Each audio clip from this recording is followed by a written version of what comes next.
अब हम बढ़ते हैं, सबसे बड़ा इनका जो इंपॉर्टेंट देवता समझा जाता है, जिसको बहुत ज्यादा आप जिक्र मिलता है, बहुत बड़ी इंपॉर्टेंस है, वो है अग्नि। अग्नि मैंने आपको बताया था निहायत कॉम्प्लिकेटेड और निहायत मिसअंडरस्टूड एक टर्म है संस्कृत जुबान में, अग्नि।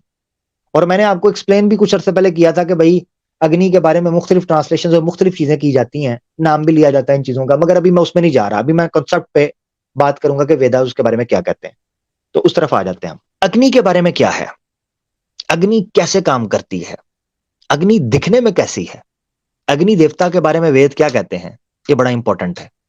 और अगर इसमें कॉन्ट्रडिक्शन हो जाए तो इनके एक बड़ा देवता जिससे ये सुबह शाम पूजा करने के लिए इस्तेमाल करते हैं, कैसे उसको एक्सप्लेन कर पाएंगे। मिसाल के तौर पे इनकी कोई पूजा नहीं है जो अग्नि के बगैर ना हो, कोई पूजा नहीं है, तो कैसे करेंगे, कैसे एक्सप्लेन करेंगे इन चीजों को। सबसे पहले हम देखते हैं अग्नि दिखने में कैसी है। तो आपके सामने है ऋग्वेद मंडल 4 सोकत 1 और मंत्रा है 11। संस्कृत में मैंने हाईलाइट किया हुआ है कि अग्नि कैसे नजर आती है। अच्छा, यहां पर अग्नि वर्ड कहीं भी आपको नजर नहीं आएगा संस्कृत के अंदर, तो कोई ये कह सकता है कि कहां ये अग्नि के बारे में कहा जा रहा है, तो इसीलिए डिटेल्स को मैंने क्रॉप करके भी ऐड किया है। नीचे लिखा हुआ है देवता यानी सब्जेक्ट क्या है, अग्नि, कि ये मंत्र जिसके बारे में बयान कर रहा है, जिस सब्जेक्ट के बारे में, उसका नाम है अग्नि। क्या लिखा है जी संस्कृत के अंदर, अपाद असरसा। पाद संस्कृत जुबान के अंदर कहते हैं पांव को, इसीलिए आपको पता है कहते हैं जी होशियार, खबरदार, राजा जी पधार रहे हैं। तो वो पधारना जो है वो पाद से निकला है। पधार का मतलब ये है पांव रख रहे हैं ना, चलते हुए आ रहे हैं, तो पाद रहे हैं। तो जब कोई पादने की तो पाद का मतलब होता है संस्कृत में पांव, ठीक है जी। ओ मैनू केड़े काम ते ला दिता जे टुनियो है।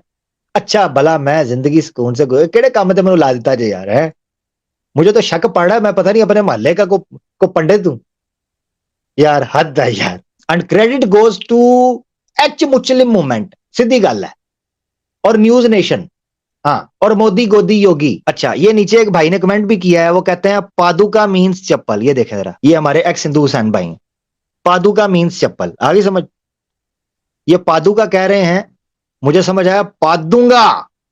पादूंगा का मतलब क्या होगा फिर, अगर पाद का मतलब पाओ, पादू का मतलब चप्पल, पादूंगा मतलब क्या होगा, कि चप्पल मारूंगा, यही होगा फिर।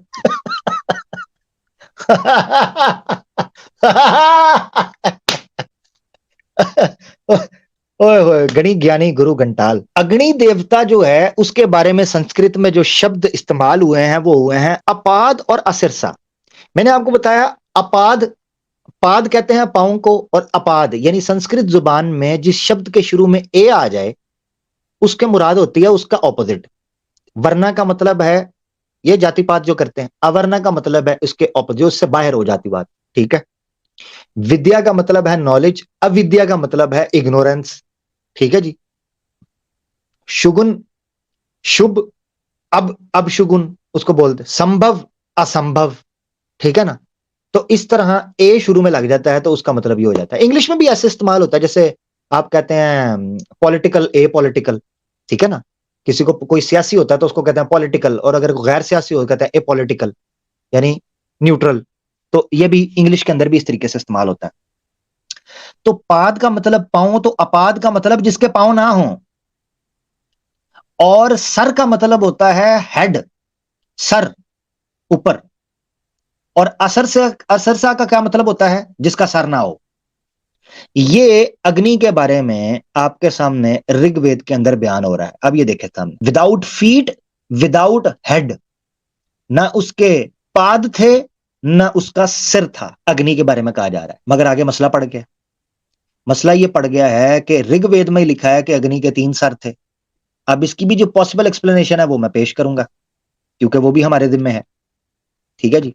आगे चलते हैं। ऋग्वेद मंडल 1 है सोकत 146 और मंत्रा है पहला, त्रिमूर धानम। त्रिमूर का क्या मतलब होता है, त्रिमूर्ति जैसे कहते हैं, त्रिमूर 3, धानाम सर, तो 3 सर वाली अग्नि, ये ऋग्वेद के अंदर कहा जा रहा है। मगर ऋग्वेद पहले पढ़ा था, उसमें कहा कि उसका कोई सर नहीं, असर से आ, उसका कोई सर नहीं, उसका कोई पांव नहीं। मगर यहां कहा जा रहा है कि वो 3 सर वाली है, यानी अग्नि के 3 सर हैं। और यही दर्शाते हैं जब उसकी को मूर्त बनाते हैं, उसकी को पेंटिंग बनाते हैं, तो अग्नि को 3 सर दिखाते हैं। इन्होंने पॉसिबल एक्सप्लेनेशन नीचे दी है, ये देखें सयाना की ऋग्वेद भाषिया नीचे आपको नजर आ रहा है, जो मैंने हाईलाइट किया है। वो क्या देते हैं, वो कहते हैं द 3 हेडेड, 3 सर वाला अग्नि को कहना, उससे मुराद ये है, उसका अर्थ ये है, a reference to 3 daily sacrifices. दिन के अंदर जो 3 बार आपने सैक्रिफाइसेस करनी होती है ना, उसके जो है ना वो तौर पर कहा जा रहा है कि ये अग्नि के 3 सर होते हैं। बहुत अच्छे। सवाल ये उठता है कि क्या अग्नि की दिन में 3 बार पूजा होनी चाहिए? सवाल ये उठता है कि जो उस मंत्र के अंदर कहा कि अग्नि का कोई सर ही नहीं, उसका मीनिंग क्या है? ये वो सवालात है, यानी वहां सर नहीं है उसका मतलब क्या है, और यहां 3 सर हैं उसका मतलब क्या है? ये तो उन्होंने खुद कह दिया ना। ये वो सवालात हैं जिनकी तरफ तवज्जो देना बड़ी जरूरी है। आगे बढ़ते हैं, बड़ी मुख्तसर सी मैं चीजें आज रख रहा हूं। ये तो सर की बात हो गई। अग्नि की आंखों की तरफ आ जाते हैं। अग्नि की आंखें कितनी हैं? चतुराक्सा। अक्सा कहते हैं आंख को। अक्स आपको पता है, अक्स उर्दू के अंदर भी कहते हैं, ये उसका अक्स नजर आया। उसका अक्स मतलब है रिफ्लेक्शन, क्योंकि आंख रिफ्लेक्शन देखती है, इसलिए उसको अक्स भी बोल देते हैं संस्कृत के अंदर, अक्सा। अब आपको पढ़ाते हैं ऋग्वेद मंडल 1 सोकत 31 और मंत्रा है 13। उसमें लिखा है चतुर अक्स। तो चतुर का मतलब होता है 4 और अक्स आंखें। अग्नि की कितनी आंखें हो गई? 4। स्टार्ट में भी यही लिखा है, योर 4 आइड अग्नि, 4 आंखें हैं, ये ऋग्वेद में लिखा है। मगर अजीब बात यह है कि ऋग्वेदा में और जगह पर कॉन्ट्रडिक्शन हो गया है। अब ऋग्वेद मंडल 1 सोकत 79, यहां देखें क्या है, वही बुक है, मंडल 1 है, सोकत 31 है,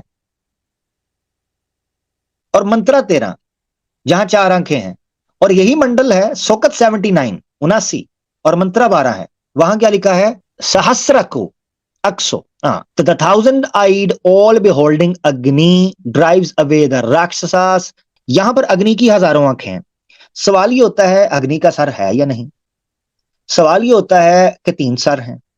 सवाल ये उठता है कि 4 आंखें हैं या हजारों आंखें हैं। अब अगला सवाल अग्नि के बारे में मैं आपको बता रहा हूं, ये बड़े बड़े जो इनके देवी देवता हैं उनके बारे में हमने सवाल रखे हैं आज कॉन्ट्रडिक्शंस के साथ। उम्मीद है कोई स्वामी पंडित जी आके समझाने की कोशिश करेंगे इंशाल्लाह।